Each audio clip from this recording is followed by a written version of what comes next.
Irv, it is, I look at it as a kind of a bigger thing in our culture and our community as far as taking care of yourself and your bodies, eating right. Lord knows I partied, did drugs, all that shit, hard. Big portion of my life.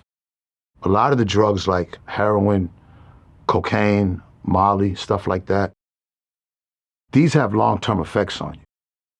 When you start looking at lean and Molly, now lean and Molly, cocaine's an upper, so cocaine gets you up. Lean and Molly get you down. Molly is something that has like uppers, downers, sideways, like you're all over the fucking place with Molly, right? When you're taking these things all over and over and over and over, you're not working out. You're not getting that blood rushing through. The reason why people have heart attacks is because there's blood clots in your veins by many different reasons. That's why exercising, just walking, you got to keep the blood flowing, because when it becomes lethargic, here's where things start happening. When you get older and in your 40s and 50s and 60s, you better get your ass out there on the trail in the street and walk and light jog on a treadmill. Get your ass in LA Fitness, because you will pay for it later. All the partying and drugs, sleep is another thing.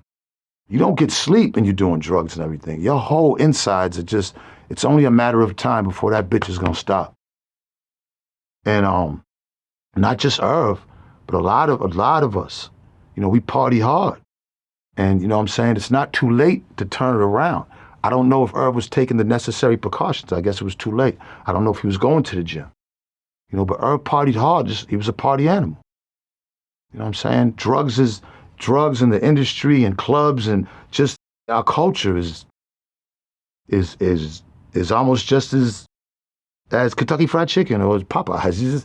It's drugs has been a part of our culture. We sell them and we do them.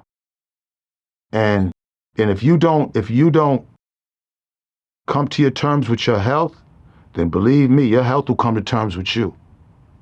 And I feel bad for his kids. He had just made a major fucking deal, got a bunch of money for his catalog. He didn't have to work or do nothing else the rest of his life. Generational money for his kids' kids. So he did his job, man. He's definitely a legend in the game, and he did his job. But at 54, no, that's way too young, man. And I hope the guys out there, especially the guys with money, there's no excuse. Stop being lazy. Get your ass in the gym. Go to the gym every other day, every day. I'm in the best shape of my life. 60 years old, I'll be 60 in a few months. I'm in the best shape of my life. You could turn it around. It starts here first, but then once you start seeing the results, you start being, and this takes no money, little $30, $40 a month gym, and you'll start feeling better about yourself. Drinking. People think just because drinking ain't drugs that I could drink. Man, that shit ages you. I see guys now that have been drinking. I see them now. These guys in their 40s, and I look younger than them. Drinking fucks your liver up, and it does something to the aging process. So all that drinking ain't good either. Somebody has to say it. So maybe me saying it, can, hope. I was in Memphis one time, and I forgot where I was, and there was a cop, black cop, looked like he was in his 50s, 60s. He walked over to me. I said, oh, shit, because I think I was smoking a blunt. And I didn't see him coming, but he was doing security for the bank. He said, man, I just want to tell you, man, you inspired me to get in the gym. He said, I lost 35 pounds, and look at me. I said, oh, man. I said, man, good job. He said, keep doing your thing, all right? Don't worry about what anybody says. I said, man, he hugged me, and God bless. But that was big for me. I didn't know I inspired a motherfucker to go to the gym.